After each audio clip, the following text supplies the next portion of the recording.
Nous sommes en Martinique. Ici, la banane a longtemps été la première culture d'exportation. Pour lutter contre un parasite, les planteurs ont eu recours pendant plus de 10 ans à un insecticide ultra puissant, le chlordécone. « 10 atomes de chlore, 10 atomes de carbone et 1 d'oxygène, cette molécule était classée parmi les 12 salopards, 12 pesticides de première génération dont la dangerosité avait été mise en évidence dès le milieu des années 70. Bien que l'utilisation du chlordécone ait été interdite en Martinique en 1993, la plupart des terres ayant été plantées un jour en banane sont aujourd'hui contaminées. 12 000 hectares, soit plus du tiers des surfaces agricoles de l'île. Les eaux de pompage où on utilisait l'eau de pompage pour l'alimentation humaine étaient polluées à ce produit-là. Ce n'est qu'au moment qu'ils ont mis le filtre à charbon qu'on a commencé à avoir une eau à peu près pure. Mais entre-temps, tous les gens, toutes les générations qui étaient avant 2002 ou 2003, nous avons consommé cette eau-là. Et nous l'avons consommée en grande quantité, puisqu'on nous disait que l'eau du robinet était toujours pure. Alors que ce n'était pas vrai. Donc là, on est sur le captage de la rivière Monsieur. Donc c'est la rivière dont on a vu le bassin versant. C'est une des premières sur lesquelles on a fait les contrôles approfondis de pesticides en 99 avec 6 eaux de captage.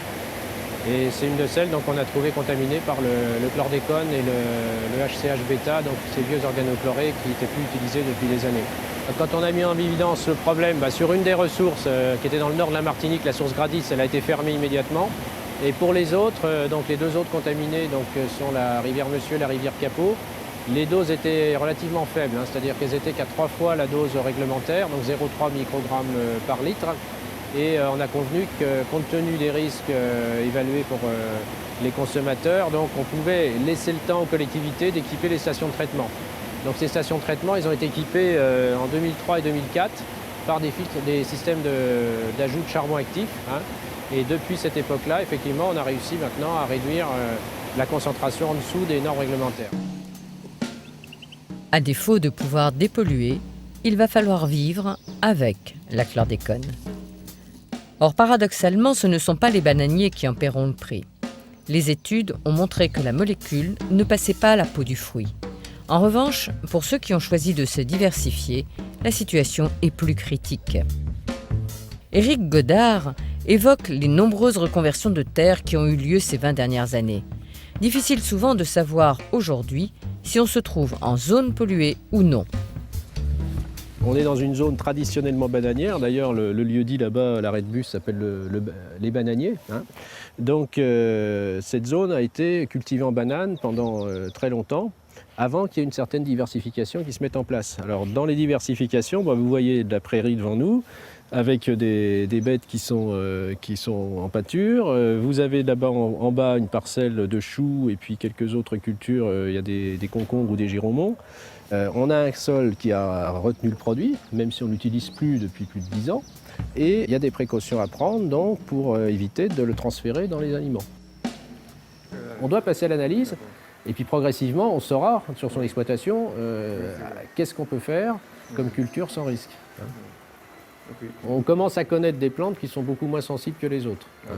Donc dans celle-là, on peut citer la tomate, le chou, il semble peu sensible, l'ananas également. En revanche, il faut faire plus attention, à part les racines qu'on met de côté parce qu'elles sont en terre, donc c'est elles qui sont les plus contaminables. Celle où il faut faire plus attention, c'est la famille des cucurbitacées. Donc les giromons, les concombres, ceux-là, il y a des précautions à prendre.